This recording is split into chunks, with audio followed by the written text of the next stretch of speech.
Le premier responsable des coups d'État Mali, Burkina, Niger, c'est Gomar. Son incapacité à arrêter le terrorisme comme son pays le lui a demandé, et devant les morts nombreuses, gratuites, les souffrances des populations, des officiers ont dit mais nous, on a été formés pour sauver nos populations, on a dit. Donc c'est l'inutilité, la nullité de Gomar qui a amené toute cette situation. Gomar aurait été un officier efficace, capable, qui aurait arrêté les djihadistes, qui n'aurait jamais eu besoin de coups d'État ni au Mali, ni au Burkina, ni au Niger.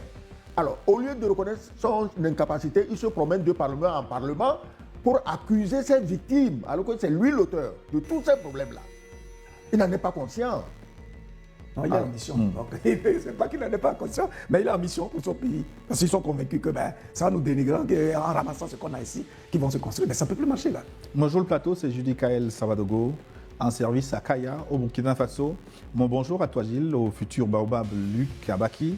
Bonjour à mon inamovible que j'ai nommé Sogoyou Kwaku Kegewel au Baobab. Même sa voix me recentre vers ce qu'il dit. Voilà ce qui me plaît. Le vendredi soir, quand la nouvelle est tombée, je suis parti prendre une bière.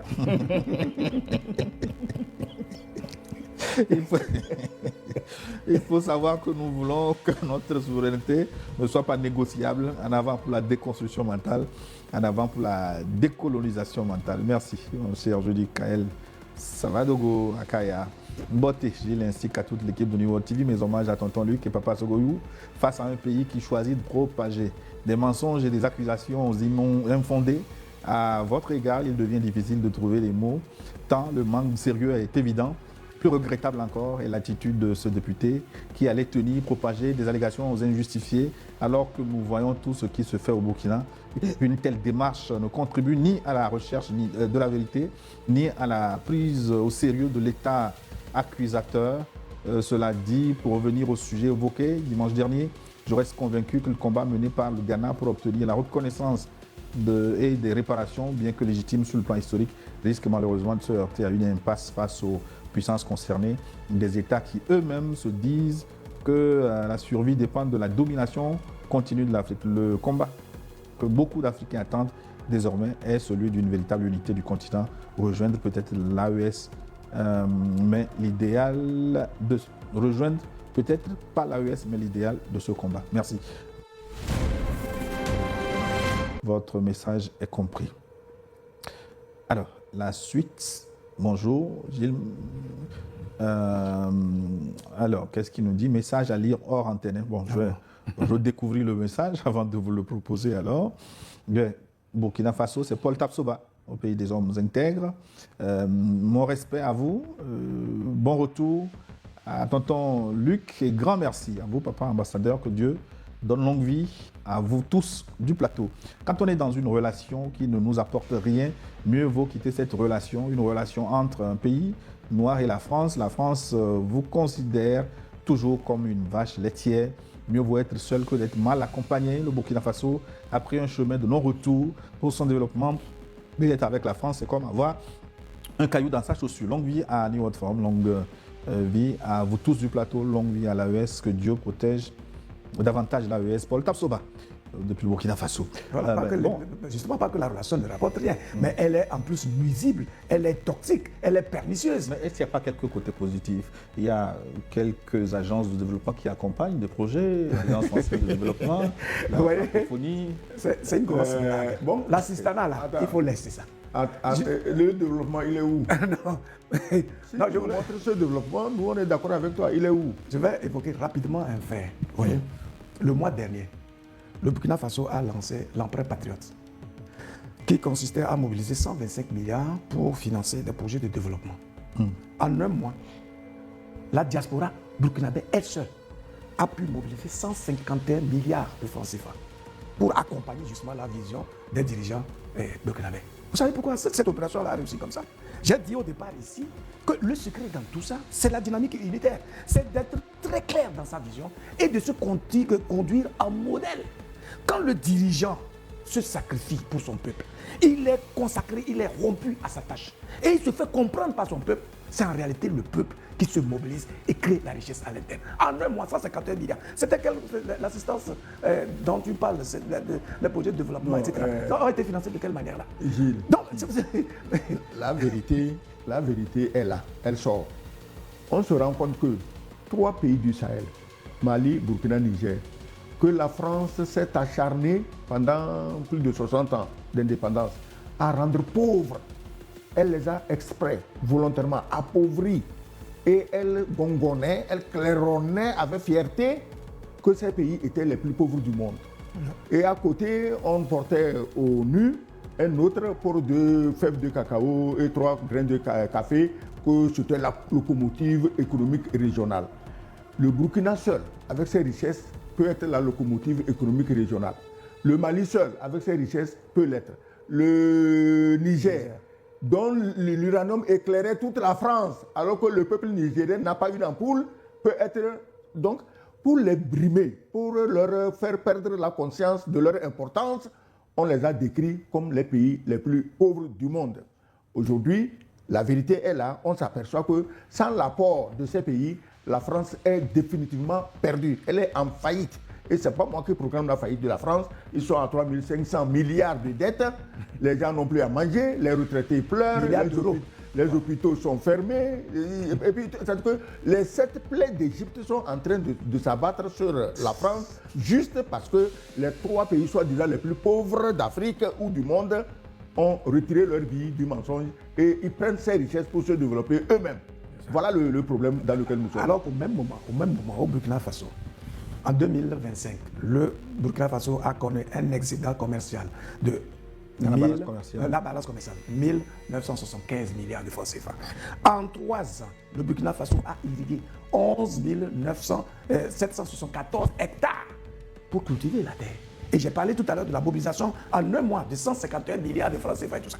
Il y a une dynamique interne qui est en train de se faire et qui nous émerveille et qui explique que nous n'avons pas d'autre choix que de nous mobiliser pour accompagner ces gens d'initiative des pays de l'AES. C'est eux qui se sont mis ensemble. Ils ont pu mobiliser 500 milliards pour mettre en place une banque confédérale pour financer les projets structurants de développement.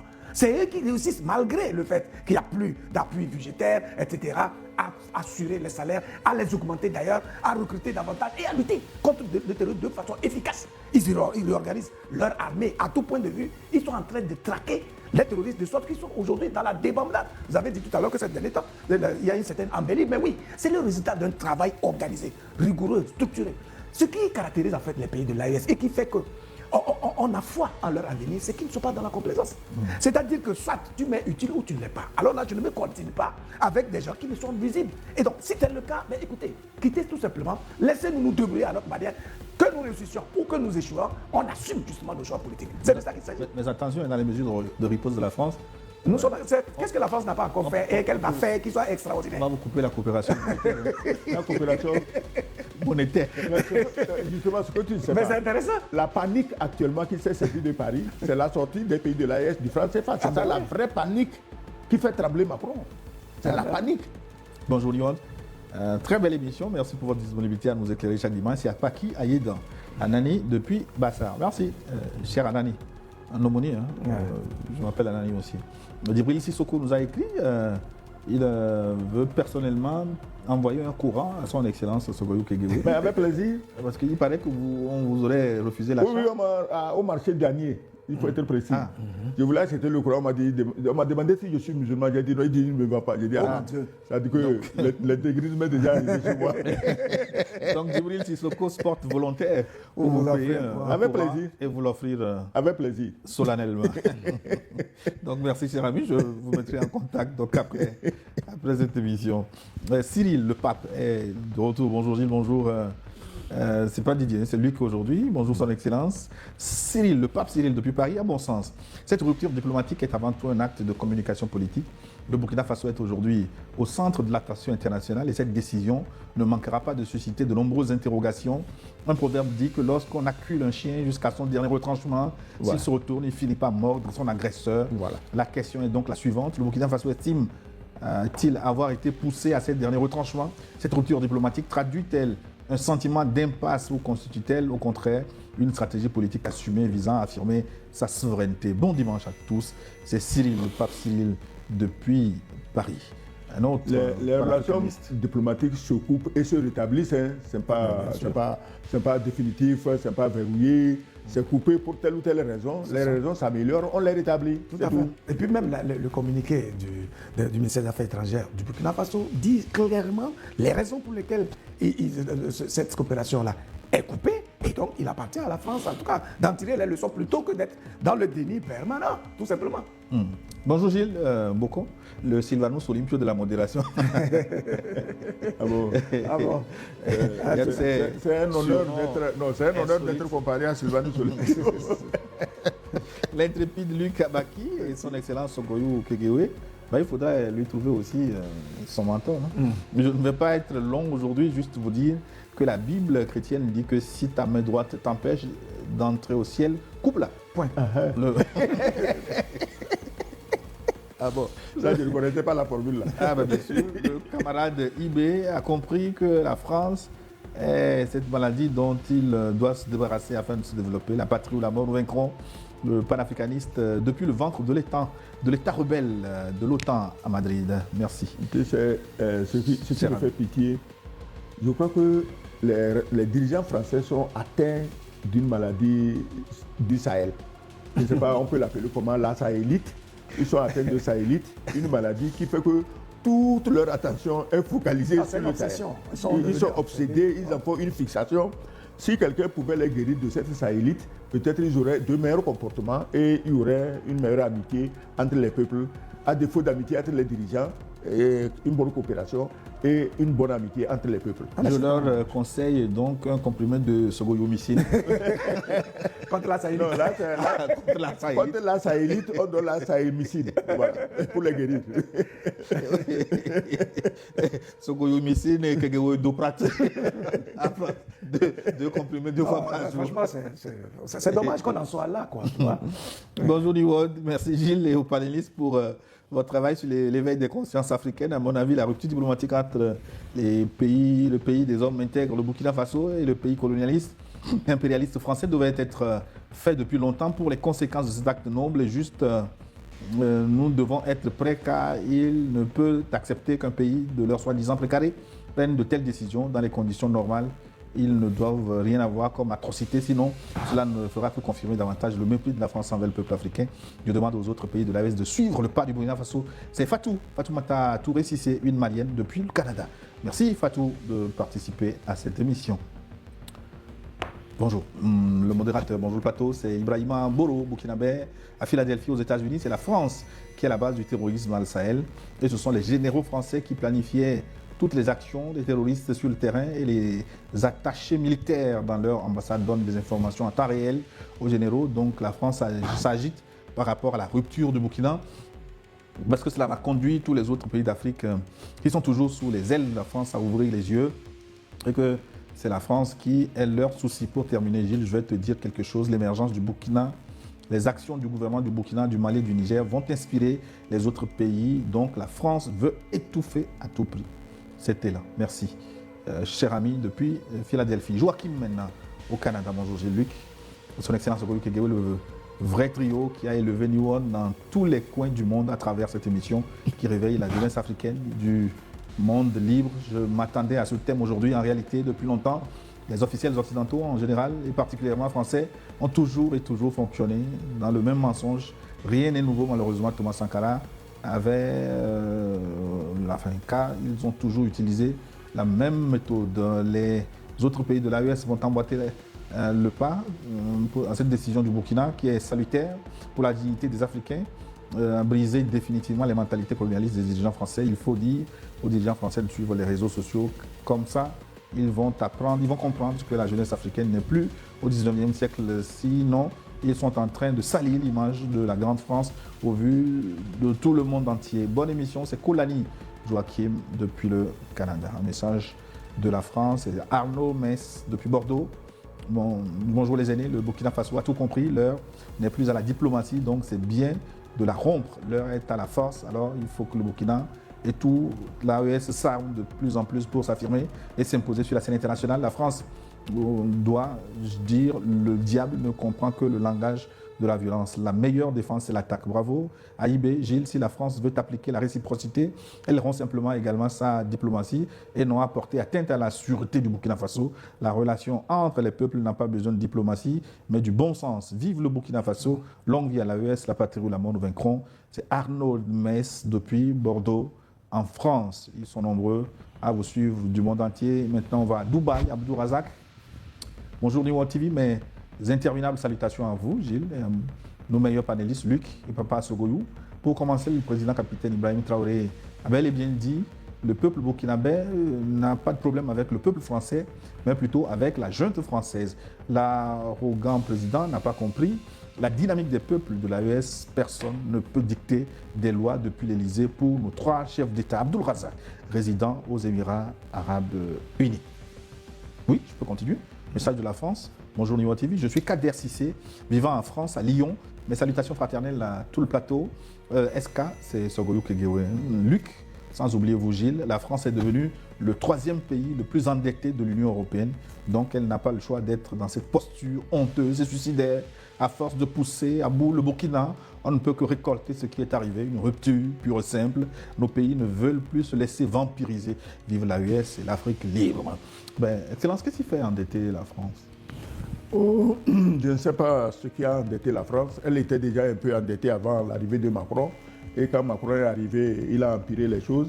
La France est un pays industrialisé qui avait les industries de pointe. Quand tu prends dans le domaine électrique, les Alstom, de l'énergie nucléaire, l'aviation civile et militaire. Mais la France a des industries de pointe. Avait des industries de pointe, elle les contrôlait. Ce n'est pas seulement le vin et les fromages. Elle avait des choses sérieuses qui faisaient que tout le monde l'admirait. Moi, la première fois que je suis arrivé en France dans ma vie, c'était en 1982. Et la chose qui m'a le plus impressionné, c'était le TGV. Je me suis dit, mais c'est pas possible, ils ont réussi à faire une histoire extraordinaire. Mais malheureusement, quand Macron est venu, comme il avait été pistonné et placé au pouvoir par des oligarques, on l'a obligé à vendre tous ces fleurons de l'industrie française à des entreprises américaines, on ne sait même pas pourquoi. Et donc tu vois que ceux qui l'ont mis au pouvoir avaient des intérêts là-bas. On a tout simplement transféré les richesses françaises à ces entreprises extérieures. Et la France aujourd'hui tombe toujours de plus en plus bas. Et il l'avait fait parce qu'il a cru qu'il y a les richesses des nègres qui attendent là-bas. Il suffit d'envoyer les mercenaires terroristes, les tuer. On va ramasser l'or, on ramasse le diamant, on ramasse le coton, on ramasse l'uranium, on ramasse le lithium, on va tout ramasser gratuitement. Donc nous ne perdons rien à donner nos industries à des oligarques. Malheureusement, les pays africains, les nègres sont devenus revêches et ne veulent pas se laisser traire. C'est des vaches maintenant. Quand tu vas pour traire, elles te donnent un coup de pied. Au terme de cette analyse, une chose est certaine, la rupture des relations diplomatiques entre le Burkina Faso et la France dépasse largement le cadre d'un simple différend entre 2 États. Elle marque peut-être la fin d'une époque et le début d'un nouveau chapitre dans les relations entre l'Afrique et son ancienne puissance coloniale. Rarement, ces dernières années, une décision aura autant suscité de débats, aussi bien au Burkina Faso que sur l'ensemble du continent africain. Pour les autorités burkinabées, cette rupture est présentée comme un acte de souveraineté, un choix assumé visant à permettre au pays de décider librement de son avenir et de ses partenariats. Pour leurs détracteurs, elle représente au contraire un pari diplomatique aux conséquences encore imprévisibles. Entre ces 2 visions, une réalité demeure.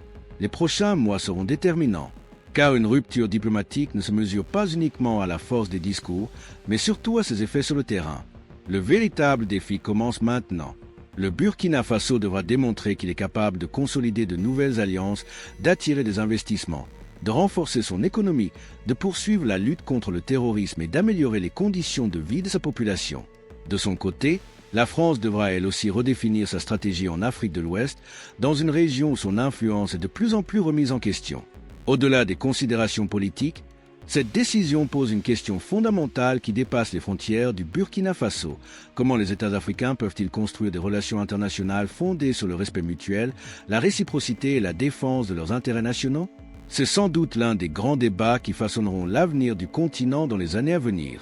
L'histoire retiendra peut-être cette annonce comme un simple épisode diplomatique ou comme le point de départ d'une recomposition profonde des équilibres géopolitiques en Afrique. il est encore trop tôt pour trancher. Ce qui est certain, en revanche, c'est que les décisions prises aujourd'hui auront des répercussions bien au-delà des frontières burkinabè.